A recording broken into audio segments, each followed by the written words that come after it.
Pues vayamos directamente al tema de la seguridad, por favor. Esencialmente, Pepe, me parece que no solo puede seguir combatiendo los efectos de la delincuencia, sino también sus causas. En otras palabras, el presupuesto de prevención del delito este año fue de 0 pesos, 0 centavos. A mí me parece que es indispensable tener espacios deportivos y programas deportivos para los jóvenes, tener espacios y programas culturales para todos los mexicanos, recuperar espacios públicos. Cuando fui gobernador de Puebla, creamos en las zonas de mayor incidencia delictiva centros comunitarios para que la gente pudiera desde tomar clases de emprendedurismo, clases de educación a distancia, hacer algún deporte porque tenían canchas multiusos. Entonces, me parece que es importante fortalecer el tejido social. Por otro lado, debes de combatir las adicciones, entendiendo que son un problema de salud pública y no de seguridad pública, porque desgraciadamente entras en un círculo vicioso de que el adicto roba para poder atender su problema y acaba detenido y acaba en la cárcel. En ese renglón específicamente, se ha puesto sobre la mesa de la discusión la posibilidad de despenalizar, por ejemplo, el uso de la marihuana, para precisamente darle un enfoque de salud y no un enfoque persecutorio. ¿Cuál sería tu opinión en relación a esto? En mi óptica, ese tipo de decisiones la deben de tomar los congresos locales, porque México es un país muy diverso. Si tú comparas, pero por ejemplo, vamos a tener un estado donde esté despenalizado, o sea, como en Estados Unidos. Como en Estados Unidos. Un estado donde no. Exactamente, ese sería mi planteamiento, porque si tú comparas, por ejemplo, el Producto Interno Bruto per cápita de Nuevo León con Chiapas, parece que hablas de dos países diferentes. Si comparas el crecimiento del PIB de Tabasco con Querétaro, pareciera que hablas de dos países diferentes. Si comparas la cobertura de servicios básicos de Oaxaca con Aguascalientes, pareciera que hablas de dos países diferentes. Su opinión, ¿cuál sería? Fui diputado local y en ese sentido creo que le tienes que dejar a los legisladores locales, porque la ley, desde mi perspectiva, debe ser el referente moral de la sociedad. Y en este sentido, cuando la mayoría de la sociedad concuerda, los diputados deben de obedecer. De lo contrario, si tú generalizas, puedes generar situaciones de conflicto en entidades federativas. Por otro lado, en materia de seguridad, creo que un cambio indispensable es el enfoque. Desde la administración federal anterior, porque este es un asunto que no debemos ni politizar ni partidizar, porque un problema común requiere una solución compartida, se señaló quiénes eran los delincuentes más peligrosos, quiénes eran los capos más buscados, y todos los recursos humanos, materiales y financieros del Estado mexicano se enfocaron en detenerlos o abatirlos. Si nosotros revisamos esas listas, pues pareciera que la estrategia fue muy exitosa. Sin embargo, si vemos la incidencia delictiva, pues fue desastrosa, porque cada vez que capturabas un capo, había 4 o 5 que estaban disputándose el espacio. Entonces, que el otro tenía. ¿Qué hacer? Hay que atacar la fortaleza económica de los cárteles. Eso es lo que les da fortaleza. El dinero que manejan les permite contratar sicarios, comprar armamento, tener sistemas de inteligencia, sobornar funcionarios de los diferentes órdenes de gobierno, contratar halcones y, algo gravísimo, Pepe, vincularse con la sociedad.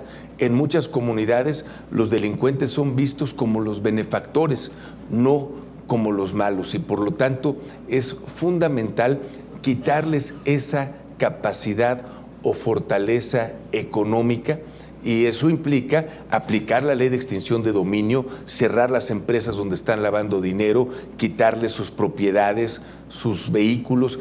Es el tipo de ejercicio que se debe llevar a cabo. Como en los Estados Unidos, tú sabes que para acabar con la mafia o debilitarla significativamente, pues se enfocaron en el aspecto fiscal y en el aspecto económico. Creo que es el camino que debemos seguir. Y otro tema que tú también tocaste, con el que coincido plenamente, las policías. Las policías actualmente no tienen la capacitación o los incentivos adecuados en la mayor parte de las entidades. De hecho, en muchos estados y municipios tienes policías que reprobaron el control de confianza, que por ley debieran estar fuera de la corporación y que siguen trabajando, y el pretexto que ponen es que no hay recursos para liquidarlos. A mí me parece que ante una situación de estas debieras de obligarlos, si la ley dice que tienen que estar fuera, que les retenga los recursos de participaciones. Otra situación... Pero mantendrías el esquema de una policía municipal, policías estatales, policías federal. A mí me parece que el mando único sería de gran utilidad. ¿Mando único a nivel mixto, estatal o mando único nacional? Estatal mixto, en donde no puedes considerar que tiene las mismas capacidades la policía de Guadalajara que la policía de Chichiquila. Entonces, obviamente necesitamos buscar que haya una capacitación mínima y con incentivos, que es muy importante. Así como hay que quitar a los malos policías, es necesario premiar a los buenos, capacitarlos, que tengan programas de vivienda, que tengan ascensos, que haya becas para sus hijos, es decir, que la carrera policial funcione. Y otro tema muy importante, hay que acabar con los subsidios a la ineficiencia. Actualmente, si un municipio se ve rebasado por la problemática de inseguridad, el gobierno estatal llega y asume el control, a pesar de que el ayuntamiento tenía recursos para haber atendido esa situación.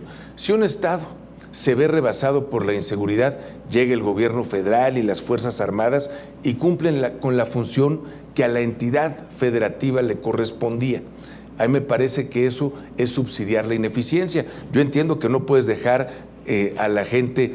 Me imagino que la idea es digamos, bueno, pero digamos, esa actuación se ha dado más por necesidad que por virtud. Es correcto. El otro escenario hubiera sido catastrófico, es decir, las policías municipales no pueden y bueno... Los dejas al... No, la idea sería que entre el gobierno estatal, pero el costo del operativo se lo quitas al ayuntamiento de sus recursos. Lo mismo con los gobiernos estatales. ¿Ayuntamientos para eso? Pues obviamente tendrías que, en ley, exigir, no cumpliste con tu función, porque si hay recursos para atender la seguridad en los gobiernos estatales y en los municipios, si no están ejecutándolos de manera adecuada, pues obviamente que tenga un costo. De lo contrario, lo que estás premiando es la ineficiencia, estás subsidiando la falta de resultados. Ahora, en esta cadena que tiene que ver con el combate al crimen, la seguridad, etcétera, etcétera, las policías son un eslabón.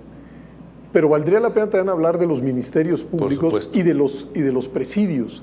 Porque, bueno, en medio está el Poder Judicial, pero ese es un poder, llamémosle, aparte. Así es. En materias, lo que hemos visto en las últimas fechas, es que las prisiones son hoy un foco de violencia, de tráfico, y que el Estado mexicano ha perdido el control sobre muchas de ellas. Sin duda se presentan autogobiernos en muchas prisiones, y creo que un reto enorme es la aplicación del nuevo sistema penal acusatorio. Como sabes, entró en vigor el 18 de junio del año pasado, y eso implicó que los delitos que requieren prisión oficiosa están en la Constitución, en el artículo 19. Es decir, ya son muy pocos delitos los que hacen que una persona enfrente el proceso en la cárcel.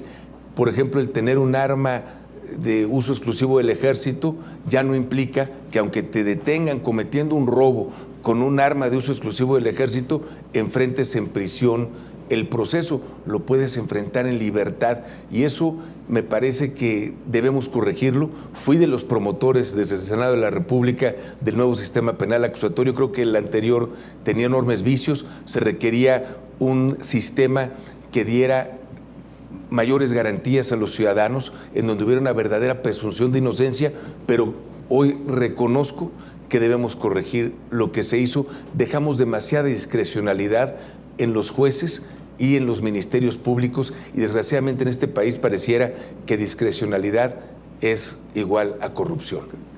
Bueno, hemos tocado básicamente dos puntos: el tema de la violencia, la inseguridad, y el tema de no crecimiento económico, y el tiempo avanza muy rápido. Haré una última pregunta que tiene que ver con un asunto, yo creo, muy sensible en términos de la opinión pública, y es el comportamiento de los propios partidos políticos y de los políticos. Yo tengo la impresión que han desatado, digamos, una espiral de descalificaciones mutuas que al final ha dado como resultado que al conjunto de los políticos, de la política y de las instituciones que la hacen posible, tengan hoy un descrédito muy grande a los ojos de franjas muy grandes de ciudadanos. ¿Qué podemos hacer en esa materia? Porque parece que la espiral es imparable. Es más, la campaña que viene, me temo, es muy probable que vaya por ese rumbo. Es decir, la exaltación de lo propio y deturpar al de enfrente, ¿no? Coincido contigo, Pepe, e igualmente me preocupa porque pareciera que hoy las campañas, en vez de ser de propuestas, son de descalificaciones. Y en este sentido, urge que podamos tener debates de mayor profundidad. Los retos que enfrenta nuestro país son enormes, pero también el potencial que tiene México es extraordinario. Por lo tanto, se requiere un debate a fondo, no solo de los qués y de los diagnósticos y de los señalamientos, sino de los cómo.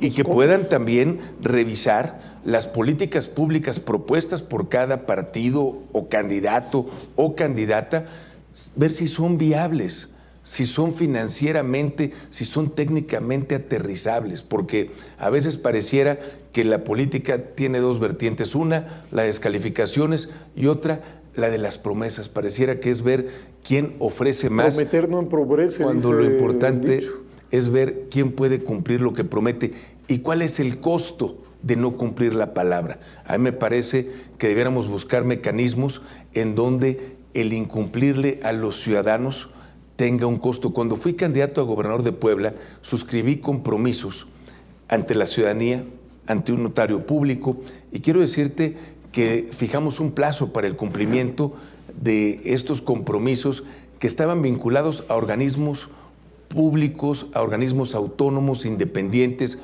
como el INEGI, como el Instituto Mexicano de la Competitividad, y nos fijamos avances para el Estado de Puebla. Y si al tercer año no cumplíamos, ofrecí renunciar al cargo.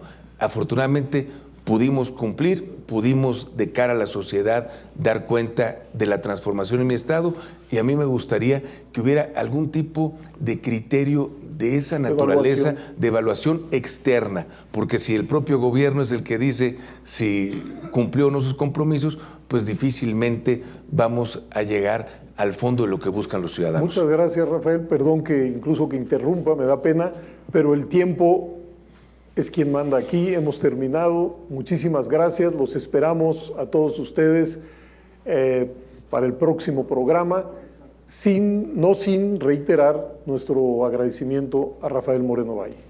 Muchas gracias. Gracias.